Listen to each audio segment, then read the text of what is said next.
بسم اللہ الرحمن الرحیم۔ تو آج بات کروں گا میاں صاحب کے خطاب پر، کیونکہ 2 دن سے جو ہے وہ میڈیا پہ جو ہے وہ میاں صاحب کا خطاب جو ہے وہی زیر بحث ہے۔ آخر کون سی کوئی حکمت اور دانش جو ہے وہ اس سے ہمارا میڈیا ڈھونڈ نکالنا چاہتا ہے،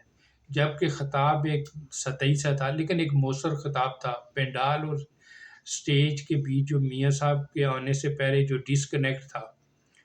وہ میاں صاحب کنیکٹ کرنے میں کامیاب ہوئے، کیونکہ جب مریم نواز جب پنڈال میں موجود لوگوں سے موبائل لائٹس آن کرنے کی کہہ رہی تھی، تو اس طریقے سے جو کراؤڈ رسپونڈ نہیں کر رہا تھا،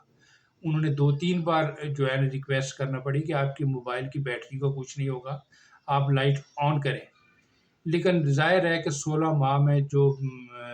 شہباز کی پرواز نے جو پرواز میں کوتاہیاں کی ہیں، اس پہ صرف جنرل پبلک ہی نہیں، مسلم لیگی جو ہے وہ بھی مایوس ہے۔ لیکن یہی کراؤڈ جب میاں نواز شریف خطاب کرنے آئے تو یہ کراؤڈ چارج بھی نظر آیا، رسپونڈ کرتے بھی دکھائی دیا، اور سٹیج اور پنڈال کنیکٹ جو ہے وہ نظر آیا۔ تو اس میں تو شک نہیں ہے کہ میاں نواز شریف ایک کراؤڈ پولر جو ہے، باوجود اس کے کہ میاں صاحب کے اس خطاب میں کوئی فیوچر پلاننگ نہیں تھی، کوئی روڈ میپ نہیں دیا گیا کہ جس طرح کا ہمارے سامنے مسائل کا جو عمالیہ کھڑا ہے اس کو کیسے سر کیا جائے گا، اس کو تو کوئی بات نہیں کی۔ لیکن سب کے باوجود میاں صاحب کا جو خطاب تھا ایک مؤثر خطاب تھا۔ لیکن اصل جو ملاقڑہ شروع ہوتا ہے اس خطاب کے بعد، جب عقل اور دانش کے عمالیہ پہ بیٹھے جو ہمارے دانشور اور اینکر حضرات جو ہیں، وہ اس عمالیہ سے نیچے اترتے ہیں، ٹیلی ویژن اسکرینوں پہ نمودار ہوتے ہیں، اور سب اپنی اپنی پوٹلی جو ہے عقل اور دانش کی کھول کے جو ہے نا وہ بیٹھ جاتے ہیں، اور پھر انہیں اپنی دانش اور جاننا شروع کر دی۔ تو یہ جو ملاقڑہ شروع ہوتا ہے، اس میں جو پہلے کھلاڑی جو اس ملاقڑے میں اترتے ہیں وہ ہیں احمد میر صاحب۔ تو جو کبڈی کے جب میچ ہوتا ہے نا، تو وہ لائن کے ایک طرف ٹیم کھڑی ہوتی ہے، دوسری طرف، اور ایک طرف کا پلیئر جب دوسری ٹیم کے حدود میں جاتا ہے اور وہ لائن کراس کرتا ہے تو وہ آواز نکالتا ہے کہ کوڈی کوڈی کوڈی کوڈی، اور پھر دوسری ٹیم میں داخل ہوتا ہے۔ تو یہ کوڈی کوڈی کرتا جو ہے نا، یہ احمد میر جو ہے یہ پہلے میدان میں اترا، اور اس سے سوال کیا گیا کہ صحافی نے سوال کیا کہ بھائی میاں صاحب کے خطاب پر آپ کیا کہیں گے؟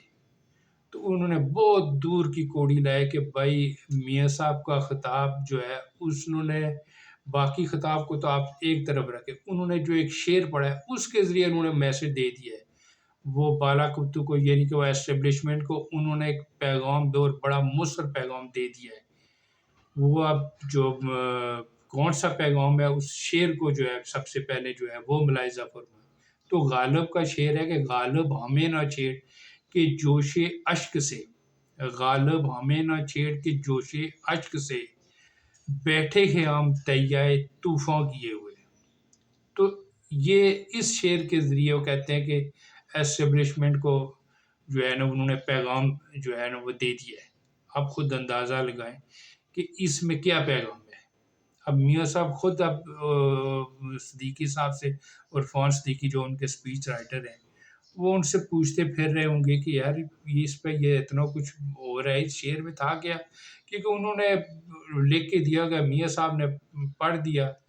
لیکن ہمارے دانشوروں نے اس سے جو ہے نا ڈھونڈنا شروع کر دیا کہ اس کے ذریعے اسٹیبلشمنٹ کو پیغام دے دیا ہے کہ میں رو رو کے میں طوفان برپا کر دوں گا، میں انقلاب لے آؤں گا۔ کیا اس رونے سے بھی اسٹیبلشمنٹ کو ڈرایا جا سکتا ہے؟ وہ کہیں گے چل جا پرے مار، پہلے 3 دفعہ نکالا تو تمہارے آنسو سے کون سا انقلاب آیا، طوفان آیا جو اب چوتھی بار جو لے آؤ گے۔ تو اس سے ذریعے اصل میں میاں صاحب نے اپنی کمزوری دکھائی ہے، اپنا لسا پون جو ہے وہ دکھایا ہے۔ تو میاں صاحب جو ہے اس جو کمزوری دکھائی ہے، اس پر کمزوری پہ جو میاں محمد ہے انہوں نے ایک شعر لکھا ہے کہ لسے دا کی زور محمد نس جانا یا رانا۔ تو اصل میں میاں صاحب نے جو ہے وہ اس شعر کے ذریعے میسج دیا ہے اسٹیبلشمنٹ کو کہ آپ نے مجھے عدلیہ سے ریلیف دلایا، نادرا چل کر میرے پاس آیا میرا بائیو میٹرک کرنے، مجھے ریڈ کارپٹ استقبال دیا گیا، سب ویل اینڈ گڈ، لیکن اگر میرے اقتدار کی راہوں میں رکاوٹ ڈالی گئی، میری وزیر اعظم بننے میں کوئی رکاوٹ عائل ہوئی، تو پھر جو ہے وہ میں نے صرف رانا نہیں ہے، میں نے پھر نس بھی جانا نہیں۔ اصل میں میاں صاحب نے اس شعر کے ذریعے فیوچر پلاننگ دی ہے